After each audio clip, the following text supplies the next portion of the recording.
Hello.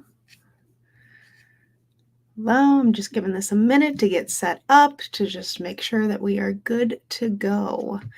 I will try to keep an eye on comments to make sure that I'm getting all of your questions answered and that we don't have audio issues this time. So hi, everyone. Tonight we're talking about balancing life skills and academics. I feel like it's always a really tough balance to figure out all of the things and to ensure that you really are getting in all of those things that you need to do academically, but also know that your students need those life skills or type of functional skills so that they can be really strong in that area. Let's see if I can. Oh, Facebook is always having a problem connecting. We're going to remove and we're going to try again. See if we can add it back in. Great. Let's see if that'll connect. Because I want to make sure that everybody can see this who wants to see this. So hi, just drop a comment, tell me that you can hear me and see me. But yeah, there's lots of things that we need to do to make sure that we are getting in all of those life skills in on a daily basis, but also knowing that we have academics that need to be addressed as well. So hello, welcome. I'm so glad you're here. So yeah, let's talk about it. If you have a life skill that you're like, I don't know how to embed this in my day, go ahead and comment and I will make sure that we address that. But I am going to go through my life skills list that I kind of created. It's all like pretty different colors. And I'm going to pick some things of like how I would address this life skill in an academic setting or in some type of way. Because it is hard to think of the things of like, how can I embed this in a math lesson? How can I embed this in lunch? Because yes, we want to teach our students lots of different things, lots of different skills. And sometimes it's really hard to get it all in. It really is. So the first one I'm going to start with is from my life skills list. This is a free resource that you can grab. I will drop the link to make sure that you get it. Actually, I'll just probably pull that up now. It is a free link. It is a comprehensive list. It goes through multiple grade levels. To kind of see the progression of where they should be at. Yes, you'll see lots of black on here because it's like not everything is super linear, but anyways.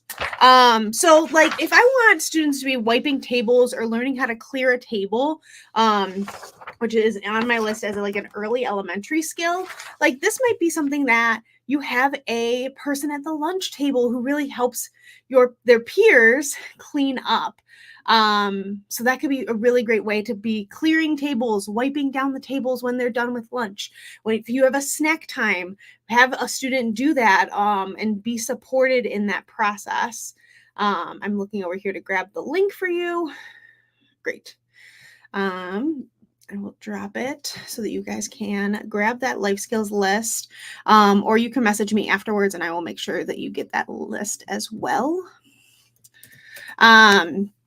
So make sure that went. It did. Okay.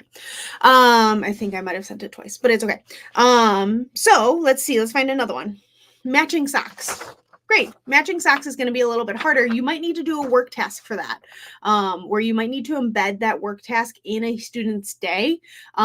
Something I loved to do was morning meeting. Instead of just doing a like, hello, good morning, all the things that we do during a morning meeting, maybe you have some instruction or work tasks happening during that time. And that way you can really get those students involved into those functional skills.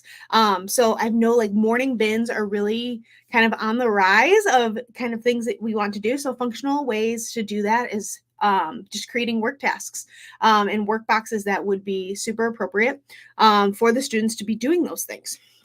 Morning arrival is always a really fun one for me too. As we're talking about morning meeting here, I'm thinking when the students are independently coming into the building, right? They unpack their backpack, they do their morning routines. We want to make sure that they are as independent as possible. Great time to be like, hey, seems like your shirt's dirty. Let's go change your shirt. That's a functional task that the students do need to do and be a part of. So bringing them in on those processes so that it is a functional thing. You don't think about it because we do it so naturally now. But if it is a functional thing, you're not necessarily teaching like math during that time, and that's okay. The other things that I like to do is end of the day, usually like my students slow down towards the end of the day. They want to not be yelled at or barked orders to, probably is the best way to describe it. So end of the day is always a good time to bring in those functional tasks as well. Let me find another category in my life skills list here. Not that one.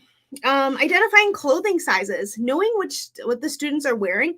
Great. If you have PE, make sure you're doing that like when they change the clothes. Hey, does this shirt fit you? Is this the right size? Is this shirt inside out or the right side? Those are functional things that we need to be teaching our students and finding those moments for them. Again, students has a dirty shirt, they need to change their shirt. You are teaching them, hey, this is your size of your shirt. Does this fit compared to what you were just wearing, and having those kind of conversations. So if it's anything clothing management, find those opportunities in their day. If you have a student who doesn't do that, then you might need to put it in their day and actually explicitly teach them what their shirt size or pant size is. So anything else? Let's see. Using a calendar, morning meeting, another great thing to do. Or kind of analyzing what is coming up in their week. Maybe they have a community trip. Maybe they have speech on Friday.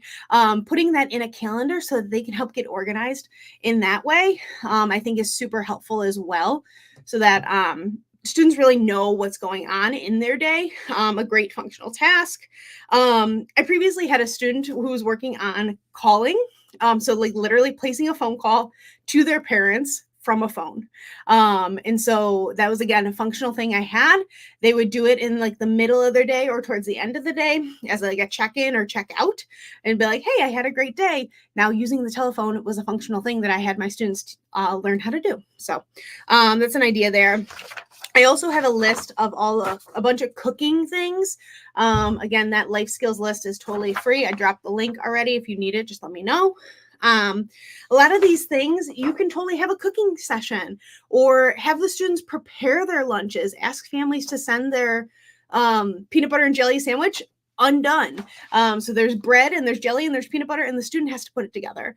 Lots of those types of things I always did just to make sure that our students are working on those cooking and food skills as well. Throughout the day so that they can be as independent as possible. A lot of the other food things are related to like using appliances. And again, you might need to have like a cooking lesson to address some of those.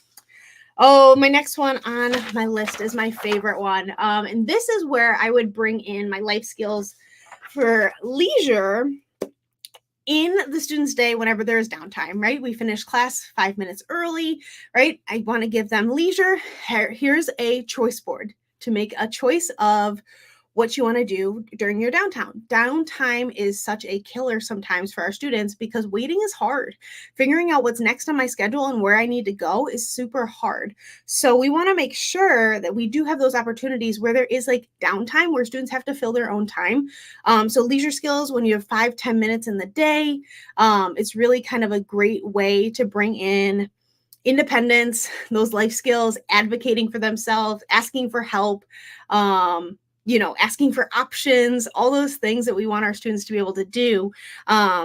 So yeah, leisure skills, another 5-10 minutes in your day. Hey, here's your choice board of what you want to do for leisure. You want to do a puzzle, you listen to music, take a walk, do iPad, play Legos, whatever the options are that you have, right? And then they get to pick and fill their time. And if they want to change their option, they totally can. There's a lot of times that I start opening my Kindle and I go, I actually don't really want to read today. So then I go and do something else. So community skills, again, a lot of those are going to need to be addressed in the community. So if you're bringing in like life skills into your academics, you can do that from the classroom, or community skills into academics. You can do that. You can do budgeting, paying for items, pretending like there's a cashier in front of you, all of those kind of things. Community, you can do those in the building too. And it can be math. We can call it math. What are some of the other things? Hygiene is another really good life skill that we try to work on with our students. Again, finding those opportunities, like before lunch I'm going to wash my hands, after lunch I'm going to wash my hands, after we did PE or before PE put on deodorant, and after PE put on deodorant, those types of things. Or like, hey, maybe you just had lunch and it's really messy. If you want our student to learn how to wipe their face, putting that in their day, so that they can do all of those life skills independently. All right, I try to keep these between like 10 and 12 minutes here. So I'm going to leave it up for a minute or so because I've been throwing a lot at you. But if you have any questions, now is the time to comment so that I can see if I'm missing anything.